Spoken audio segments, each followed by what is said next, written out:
Where is the conservative media helping to support people who share your views? In the UK or in Europe, for instance? So I work for dailymail.com. I think that's a conservative media outlet, or certainly it allows me to say anything I like pretty much. That seems to be kind of, my columns are the most read on dailymail.com, so I feel like there must be people out there that want that to be heard. I also think that the list of things we can no longer say is a lot longer than the list of things we can. And I think it's really important that people like me, that the liberal left, the left-wing fascists would like to silence, it's important that we keep a voice, and that's why Donald Trump has been so aspirational, because it proves to the world that there's a whole raft of people across America whose voices aren't being heard, and that's the same in the UK. We have London and we have the rest of the UK, and I represent rest of UK. I have nothing to do with liberal London, which would be California in your terms.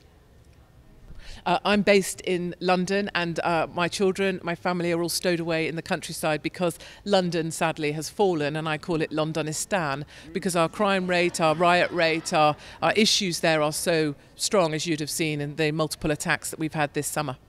Since Brexit, has there been as much a cultural divide within Britain even after the election was ratified?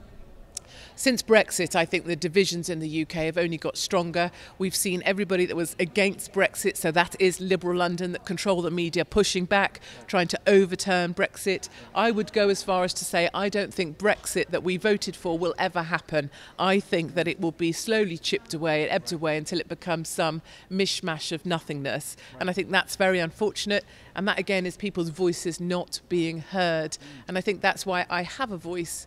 And when people are cross about my voice, I always say, well, listen, you are Frankenstein and I am your monster. Because you silence me, it's the reason I have a voice. And I think that's very true of a whole bunch of people who think ordinary things that ordinary people think, that's now seen as something you can't say.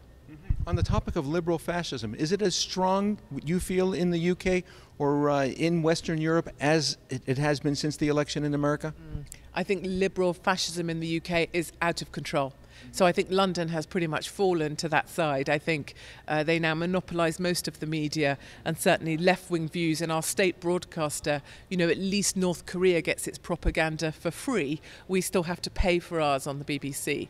And I think the left-wing bias of our state broadcaster is actually quite terrifying.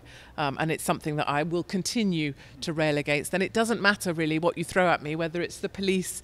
I've been interviewed by the Major Crime and Homicide Command for my columns. I have threats from the police about my Twitter feed. All these different ways people try and silence you. But I still am determined that my voice will be heard, because I think I speak for people who feel that they can no longer say what they want to say.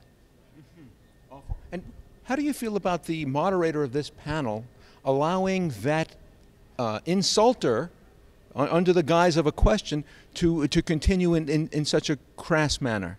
I don't mind being insulted at all. I'm quite used to it. People saying I look like a horse, I've got a big nose. I don't actually mind. I kind of take the view these days that if you put yourself out there, then you should expect to take some punishment as well. And so for people to have an opposite opinion from me or to be insulting, I don't really mind it at all. I think it's a shame that you lack the ability to articulate your views in a grown-up manner. I think it's typical of the liberal left that they resort to insults, of course, and I wish him well in learning some more vocabulary so that in future he might be able to articulate an argument in a more coherent fashion.